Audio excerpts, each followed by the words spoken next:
Hello Instagram! Bienvenue, bienvenue à mon 145e jour d'interview de femmes merveilleuses. Je vais attendre quelques instants qu'Instagram vous prévienne que je suis en live. J'espère que vous allez bien, que vous avez passé une bonne matinée déjà. Je vais essayer d'envoyer le live à mon invité du jour, Marine. Voilà. En attendant, pour les personnes qui ne connaissent pas mon live, je vais rappeler un petit peu les consignes. Donc, je viens tous les jours interviewer une femme merveilleuse sur qui elle est, qu'est-ce qu'elle fait et comment est-ce qu'elle en est arrivée à faire ce qu'elle fait. Voilà. Donc, je vois Marie. Là, je te lance l'invitation pour venir en live avec moi. Hello! Coucou, Comment vas-tu? ça va très bien et toi? Ouais, est-ce que tu m'entends bien? Parfait. Et Ok. toi? Je t'entends un peu de loin. Alors, c'est peut-être à cause de mes écouteurs. Je vais essayer de les enlever. Dis-moi si tu m'entends mieux suite à ça. D'accord. Ah oui, beaucoup Est-ce que mieux. tu m'entends mieux du coup? Ouais, beaucoup mieux. Ok, Super. c'est parfait. Alors Marine, du coup, on va passer 20 minutes ensemble. Je rappelle qu'on ne se connaît pas encore, que c'est un live pour te découvrir. On va parler de toi, de qui tu es, qu'est-ce que tu fais et comment est-ce que tu en es arrivé là. Donc, si tu es OK avec ça, ce que je te propose de venir faire, c'est de te présenter tout simplement et de nous dire qui es-tu. Et donc, je suis Marine, je suis belge, je suis plein de choses. Va falloir suivre parce que j'ai vraiment plein de facettes. Je suis J'adore. multipassionnée, donc voilà, il faut suivre. Alors, je suis maman de deux petits garçons de 3 et Mhm. 5 ans. Je Yes. suis mariée. Et je suis également entrepreneuse. J'ai un commerce que je tiens en tant que sorcière. Hmm. Et je suis également coach en leadership féminin. Wow. Alors, je suis bélier, je suis ascendant lion, donc j'ai une énergie de feu, beaucoup d'énergie à revendre. Et je suis une vraie rebelle, ce qui fait que je suis aussi une féministe très engagée. Ok. Alors, que dire un petit peu mon commerce de sorcière. Alors en fait, c'est quelque chose que je fais comme herboriste principalement. Ouais. J'ai fait une formation de doula aussi, de coach, de love coach, comment on appelle ça. Donc c'est toutes des petites cordes supplémentaires à mon arc qui font que j'aime beaucoup passer du temps avec les gens, apprendre à leur faire profiter de l'instant présent. J'aime bien le fait d'avoir ce commerce ésotérique qui ne pousse pas à la consommation, mais qui pousse plutôt à une meilleure compréhension de la nature, de ce que l'univers peut nous apporter. Et j'aime beaucoup ce côté temps suspendu quand on rentre dans la boutique que je vais bientôt ouvrir, puisque pour l'instant c'est plus un e-commerce. Ok. Mais la boutique que je vais ouvrir, ce sera vraiment un instant suspendu dans le temps où chacun sera libre d'aller prendre un livre et s'asseoir et déguster son petit thé, parce que évidemment, je fais beaucoup de choses par moi-même aussi. Et puis alors, au niveau du coaching, donc je coach principalement en anglais parce que j'ai décidé de commencer par le plus difficile.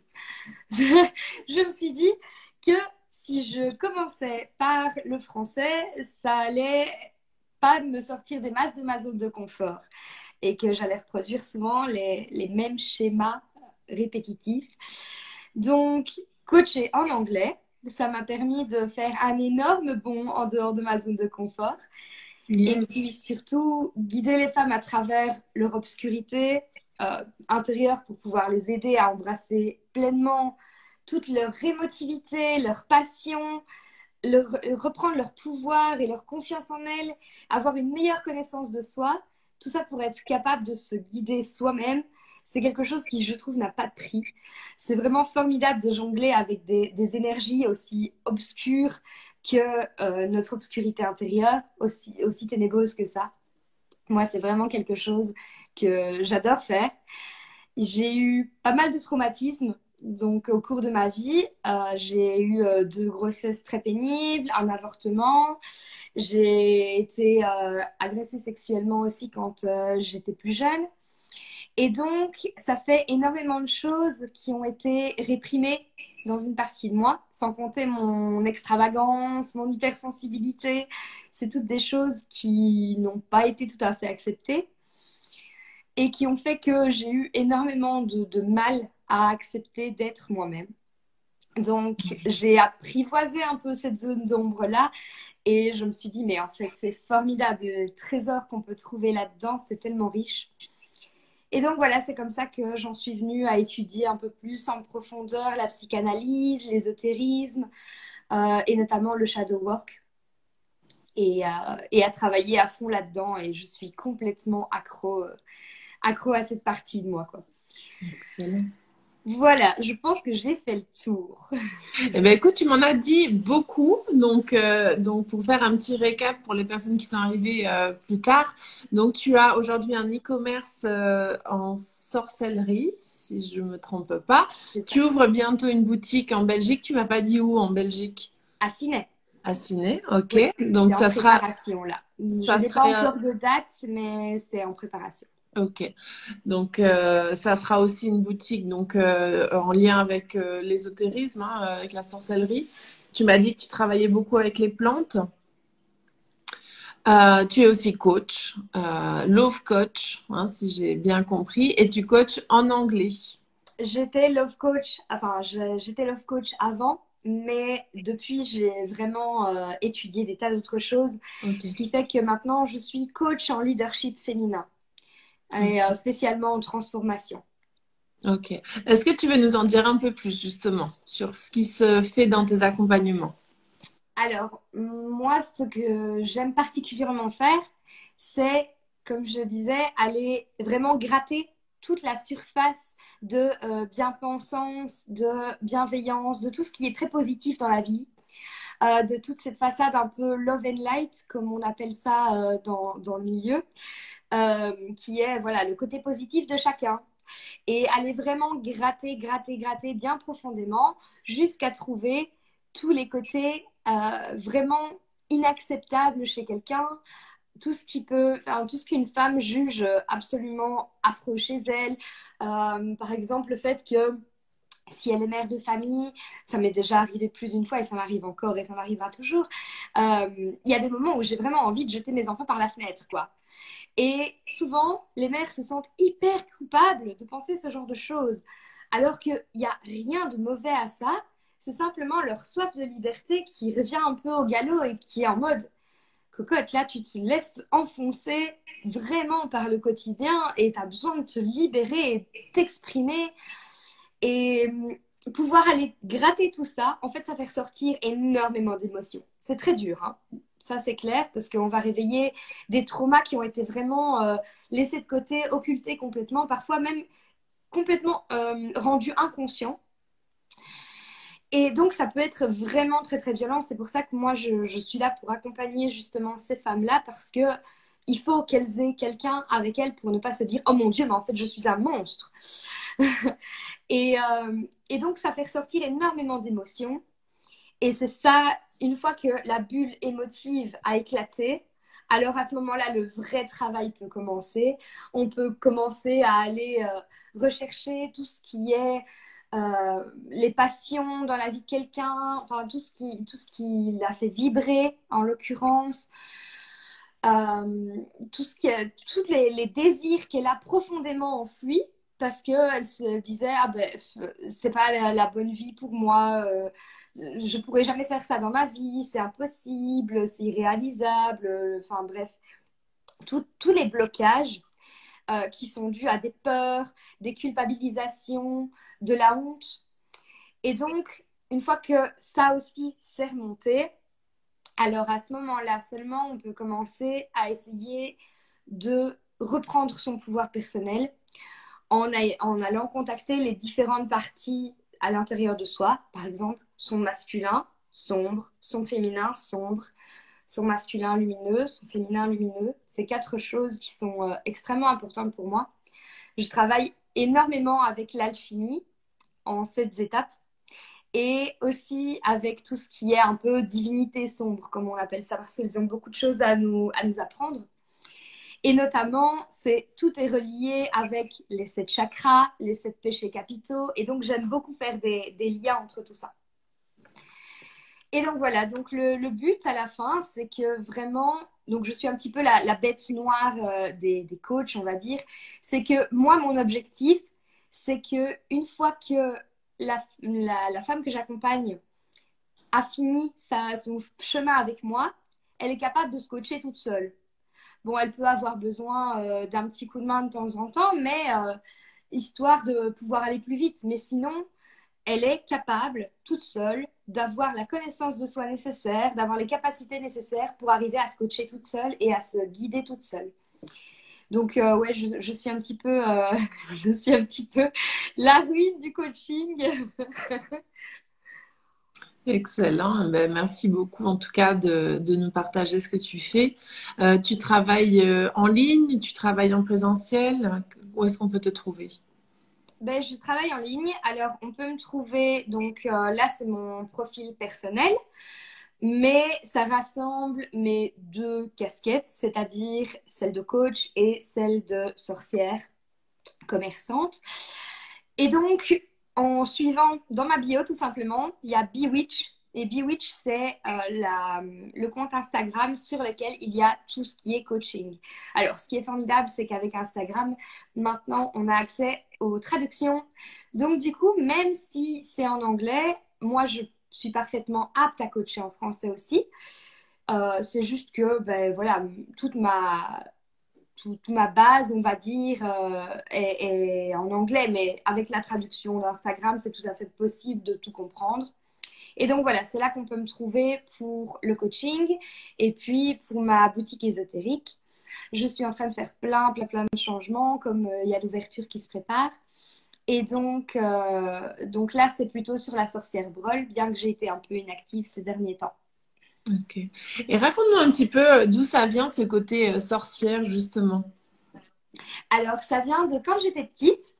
En fait, mon grand-père m'apprenait énormément de choses sur tout ce qui était nature, parce qu'il était ingénieur agronome.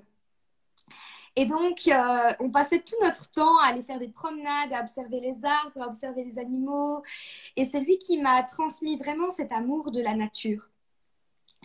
Et puis, de fil en aiguille, c'est toujours lui aussi qui a encouragé mon côté très imaginatif, mon côté un peu rebelle.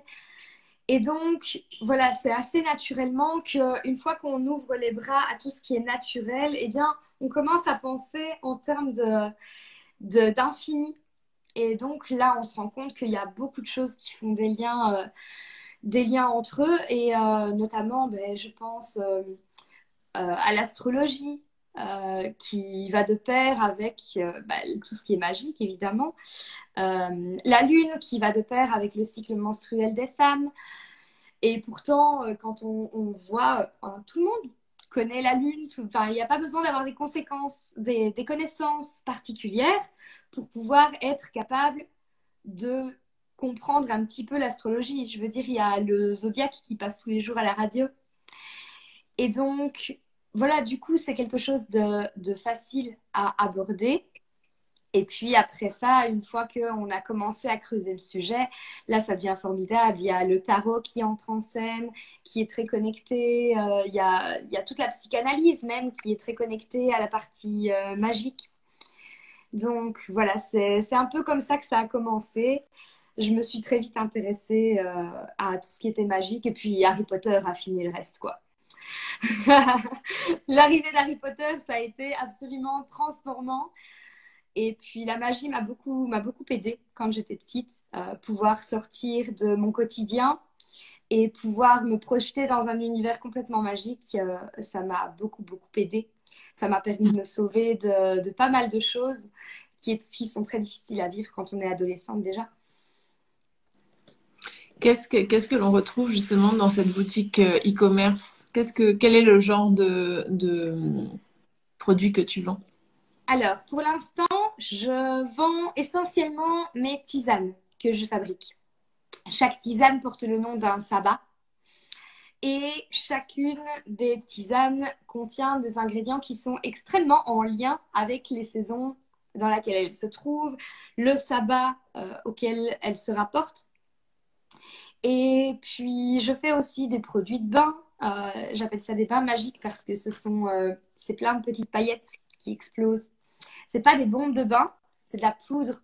Et donc voilà, du coup, ça c'est des trucs que je fais moi-même. Mais après, dans ma boutique, je vais mettre des pierres, tout ce qui est librairie, pardon, ma langue qui fourche. Tout ce qui est librairie, je vais mettre ça aussi. Et puis, faire des remèdes sur demande. Donc, en l'occurrence, si quelqu'un vient me voir avec un mal spécial, eh bien, je peux lui concocter moi-même sa petite potion. Et puis, chose que j'aimerais beaucoup faire, c'est faire des ateliers, organiser des ateliers qui ne seront pas spécifiquement donnés que par moi-même, mais aussi par d'autres personnes qui sont dans ce milieu. Organiser des ateliers et alors, si tout se passe très bien, ouvrir une petite partie café, uniquement avec des tisanes, des cafés et des chocolats, mais fait complètement traditionnellement. Tout ça dans une optique de zéro déchet, le plus possible. Dans une optique d'écologie le plus possible aussi. Enfin, voilà, je suis consciente qu'il y a toujours des petites choses qui peuvent être améliorées, mais le but est vraiment de pouvoir permettre l'ouverture à 100% sur tout ce que l'univers a à nous offrir, profiter de l'instant présent, déguster vraiment comme si on pouvait boire ses émotions. Et voilà, ça c'est un peu tout ce qu'on pourra trouver au fur et à mesure. Eh ben, dis donc, c'est un joli projet en tout cas. Merci de nous l'avoir partagé. C'est vraiment très chouette tout ce que tu proposes et on voit que tu es une vraie entrepreneuse dans l'âme en tout cas. Donc, bravo à toi. On arrive gentiment à la fin du live et à la fin, je vous demande toujours une petite question pour nous aider un petit peu à comprendre ton univers. Quelles ont été trois personnes ou trois livres ou trois auteurs qui t'ont inspiré à devenir la femme que tu es devenue aujourd'hui, justement? Alors, depuis que je suis toute petite, Cléopâtre, c'est parce que j'ai toujours été passionnée de tout ce qui est justement antiquité, archéologie. J'ai fait des études en archéologie. Et donc, c'était une femme de pouvoir, d'ambition, qui avait absolument pas peur d'être vue comme, on va dire vulgairement, la putain de César. Euh, donc déjà, ça m'a beaucoup, beaucoup inspirée. Évidemment, J.K. Rowling pour Harry Potter. Et puis, il y en a deux qui sont un peu en tête de course. Il y a mon grand-père et Carl Gustav Jung, qui est le plus, à mon sens, le plus grand psychanalyste du monde. Hmm. En quoi, justement, ils t'ont aidé à devenir qui tu es aujourd'hui? Eh bien, J.K. Rowling, grâce à Harry Potter, ça m'a permis de pouvoir vraiment faire partie intégrante, enfin avoir la magie qui fait partie intégrante de ma vie, parce que c'est quelque chose d'absolument merveilleux et qui peut permettre de survivre à tellement de choses et qui peut permettre d'avoir un point de vue tellement, tellement plus beau sur ce qu'est la vie en règle générale, parce que la vie, c'est magique de base. Et puis, mon grand-père, comme je te l'ai expliqué, par rapport à tout ce qu'il m'a inculqué, par rapport au fait qu'il a toujours été à croire en moi et à très peu me dire, ah, tu es trop ci, tu es trop ça, tu es pas assez ci, pas assez ça. Il m'a toujours amené vraiment à pouvoir être telle que je suis et être fière de qui je suis. Et puis Carl Gustav Jung, parce que parmi tous mes traumatismes, mes problèmes au quotidien, etc., eh bien, grâce à la psychanalyse, grâce à tout ce qui est travail sur moi-même, travail de l'ombre à l'intérieur de moi-même, eh bien, c'est ça qui m'a permis de passer au-delà de pas mal de difficultés et à accepter d'être qui je suis, mais entièrement. Hmm. En tout cas, merci beaucoup pour tous ces partages, Marine. Je t'invite à venir, quand je postais la vidéo, venir marquer tes coordonnées pour qu'on puisse connecter avec toi rapidement. Et puis, tu pourras aussi marquer les personnes qui t'ont inspiré pour que ça, voilà, ça donne des idées à d'autres de les découvrir en tout cas. On est arrivé à la fin du live. Je te remercie infiniment pour ton temps. Je vous remercie d'avoir participé au live et puis à ceux qui regarderont en replay également. Et puis, bah, pour ma part, je vous dis à demain pour mon prochain live et je vous souhaite un bon appétit et un bon après-midi. Merci Hélène. Merci à toi. Ciao, bon après-midi. Ciao.